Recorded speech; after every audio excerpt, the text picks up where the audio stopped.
स्वदर्शन ध्यान साधना YouTube channel में मैं डॉक्टर पुष्पा कामले आप सबका स्वागत करती हूँ। आज मैं आपको दान का महत्व, कौन सी वस्तुओं का दान करने से कौन सी इच्छा पूरी होती है, और अनाज का दान, धातु का दान, कपड़े का दान करने से किस प्रकार की इच्छा पूरी होती है, और दूसरा, कुंडली में लग्न राशि के अनुसार कौन सी वस्तुओं का दान नहीं करना चाहिए, ये जानकारी बताती हूँ। अलग अलग प्रकार के वस्तुओं का दान करके जीवन की हर परेशानियों को दूर करके सफलता प्राप्त की जा सकती है। पहला है अनाज का दान। अनाज का दान किसके लिए करते हैं? तो स्वयं का विकास करने के लिए और मानसिक शारीरिक क्षमता बढ़ाने के लिए छाया दान करते हैं। छाया दान करने की विधि: शनिवार के दिन शाम को एक कटोरी में तेल लेना है, उसको 8 मिनट खुद का चेहरा देखना है, उसके बाद शनि मंदिर में जाकर रखना है या शनि देवता की मूर्ति पर डालना है। इस प्रकार छाया दान किया जाता है।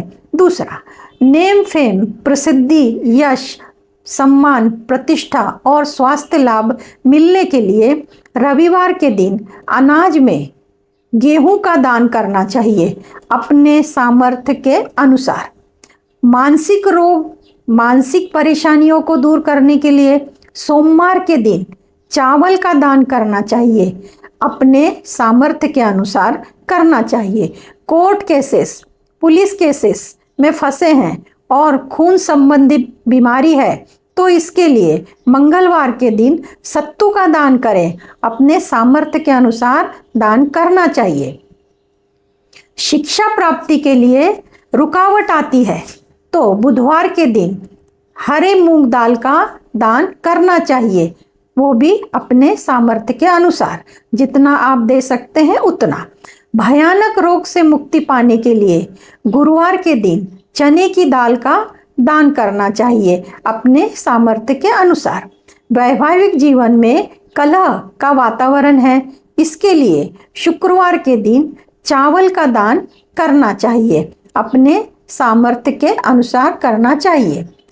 अचानक दुर्घटना होती है, व्यवसाय में नुकसान होता है, इसके लिए शनिवार के दिन काले तिल का दान करना चाहिए, अपने सामर्थ्य के अनुसार। दूसरा, धातु और कपड़े का दान कब कब करना चाहिए?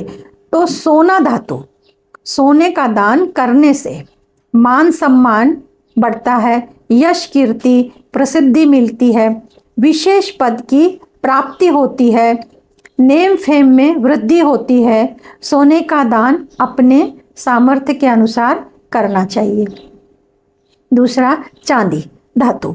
चांदी धातु का दान करने से सहानुभूति, अनुकूलशीलता में वृद्धि होती है, मानसिक रोग ठीक होते हैं, मानसिक स्थिति में सुधार होता है, सोच बदलती है, सोच समझकर बोलने की आदत लग जाती है, भावनात्मक वातावरण कम होता जाता है, छोटी छोटी बात से रोना आता है, ये सब परेशानियां खत्म होती हैं। जो काम हाथ में लेते हो या शुरुआत करते हो उसको पूरा ही करके छोड़ते हैं। तीसरा धातु है तांबा धातु। तांबा धातु का दान करने से साहस और पराक्रम में वृद्धि होती है, धैर्य, उदारता, उत्साह, सकारात्मक के गुण, इन सब में वृद्धि होती है। कोर्ट केसेस और पुलिस केसेस में राहत मिलती है, यानी इनसे मुक्ति मिलती है। चौथा है लोहा धातु। लोहा धातु दान देने से धैर्य और निडरता में वृद्धि होती है। जिद्दी स्वभाव के कारण कार्यों में अड़चन आती है तो स्वभाव मृदु और शीतल होता है। स्वभाव वैचारिक होता है तो सकारात्मक विचार में वृद्धि होती है।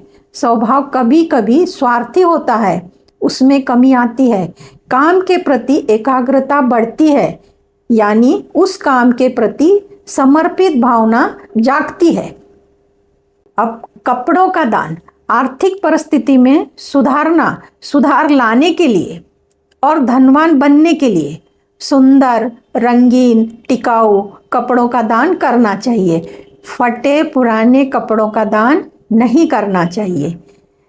पैतृक संपत्ति मिलने में कठिनाई हो रही है या मिलने में परेशानियां आ रही हैं तो इसके लिए मोटे कपड़े का दान करना चाहिए, जैसे चादर, ब्लैंकेट इत्यादि का दान करना चाहिए, परंतु पुराने फटे चादर ब्लैंकेट का दान नहीं करना चाहिए। बीमारी से छुटकारा पाने के लिए और आर्थिक तंगी से छुटकारा पाने के लिए भड़क रंग वाले कपड़ों का दान करना चाहिए, यानी डार्क कलर के कपड़ों का दान करना चाहिए। फटे पुराने कपड़ों का दान नहीं करना चाहिए। कुंडली में लग्न राशि अनुसार यानी पहले भाव में जो अंक नंबर लिखा होता है उसके अनुसार दान देते समय ये ध्यान में रखना चाहिए कौन सी चीज़ों का दान नहीं देना चाहिए जिससे किसी भी प्रकार की हानि हो। इसलिए लग्न अनुसार चीज़ें बताई हैं, उन चीज़ों का दान नहीं करना चाहिए। पहले भाव में एक नंबर लिखा है, उसे मेष लग्न कहते हैं। उन लोगों ने सूर्य संबंधी चीज़ें और मीठी वस्तुओं का दान नहीं करना चाहिए। दूसरा, पहले भाव में 2 नंबर लिखा है, उसे वृषभ लग्न कहते हैं। उन लोगों ने शनि की वस्तुएं और लोहे की वस्तुओं का दान नहीं करना चाहिए। तीसरा, पहले भाव में 3 नंबर लिखा है, उसे मिथुन लग्न कहते हैं। उन लोगों ने शुक्र की वस्तुओं का और हरे रंग की वस्तुओं का दान नहीं करना चाहिए। चौथा, पहले भाव में 4 नंबर लिखा है, उसे कर्क लग्न कहते हैं। उन लोगों ने चंद्र की वस्तुएं और सोने का दान नहीं करना चाहिए। पांचवा, पहले भाव में 5 नंबर लिखा है, उसे सिंह लग्न कहते हैं। उन लोगों ने मंगल की वस्तुओं का और भूमि का, मिट्टी का दान नहीं करना चाहिए। छठवां, पहले भाव में 6 नंबर लिखा है, उसे कन्या लग्न कहते हैं। उन लोगों ने बुध ग्रह की वस्तुओं का दान नहीं करना चाहिए, जैसे हरे मूंग, हरी सब्जियां, इनका दान नहीं करना चाहिए। 7वां नंबर, पहले भाव में 7 नंबर लिखा है, उसे तुला लग्न कहते हैं। उन लोगों ने शनि की वस्तुओं का और काले रंग की वस्तुओं का दान नहीं करना चाहिए। 8वां, पहले भाव में 8 नंबर लिखा है, उसे वृश्चिक लग्न कहते हैं। उन लोगों ने मंगल ग्रह की वस्तुएं और सोने का दान नहीं करना चाहिए।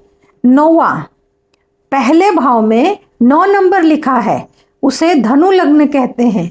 उन लोगों ने सूर्य ग्रह की वस्तुएं और मिठाई का दान नहीं करना चाहिए। 10वां, पहले भाव में 10 नंबर लिखा है, उसे मकर लग्न कहते हैं। उन लोगों ने शुक्र ग्रह की वस्तुओं का और तेल का दान नहीं करना चाहिए। 11वां नंबर, पहले भाव में 11 नंबर लिखा है, उसे कुंभ लग्न कहते हैं। उन लोगों ने शनि की वस्तुओं का दान और हरे रंग की वस्तुओं का दान नहीं करना चाहिए। 12वां नंबर, पहले भाव में 12 नंबर लिखा है, उसे मीन लग्न कहते हैं। उन लोगों ने मंगल ग्रह की वस्तुओं का और लाल रंग की वस्तुओं का दान नहीं करना चाहिए। इस प्रकार मैंने अनाज, धातु, कपड़ा, इन सब वस्तुओं का दान करने से कौन कौन सी इच्छा पूरी होती है ये बताया, और कुंडली में लग्न राशि अनुसार कौन कौन सी वस्तुओं का दान नहीं देना चाहिए ये बताया। स्वदर्शन ध्यान साधना से लंबी बीमारी ठीक होती है, व्यवसाय में वृद्धि होती है, डिप्रेशन, टोना टोटका, पितृदोष जैसी समस्या ठीक होती है। साधना से दुखों का कारण का रहस्य जानकर उनका निवारण किया जाता है। प्रेम संबंध के लिए उपाय बताए जाते हैं। प्रेम संबंध को बेहतर बनाने के लिए साधना का प्रयोग किया जाता है। साधना से आध्यात्मिक और शारीरिक शक्तियों का विकास होता है। विद्यार्थियों के लिए मानसिक और शारीरिक शक्ति का विकास करने के लिए इस साधना का प्रयोग किया जाता है। साधना से आत्मा के ज्ञान के रूप की पहचान होती है।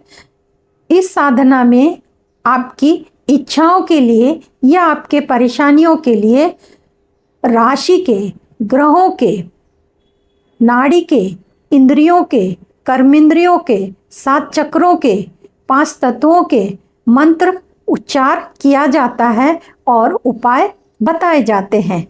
लास्ट में इच्छा पूर्ति का मंत्र करके आपकी इच्छा टैरो कार्ड से जानते हैं। आपकी इच्छा कब पूरी होगी, टैरो कार्ड से उत्तर दिया जाता है। इस प्रकार ध्यान साधना की जाती है। ये साधना हर अमावस्या और पूर्णिमा के दिन शाम 7 बजे से शुरू होती है। लगभग 1 घंटा चलती है। साधना ऑनलाइन होती है। जिन लोगों को साधना ऑनलाइन करनी है वे लोग दिए गए नंबर पर व्हाट्सएप करें और जानकारी प्राप्त करें। आप सबका मंगल हो। आप सबने मुझे देखा, सुना, इसके लिए आपको धन्यवाद।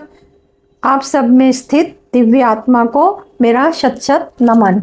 धन्यवाद।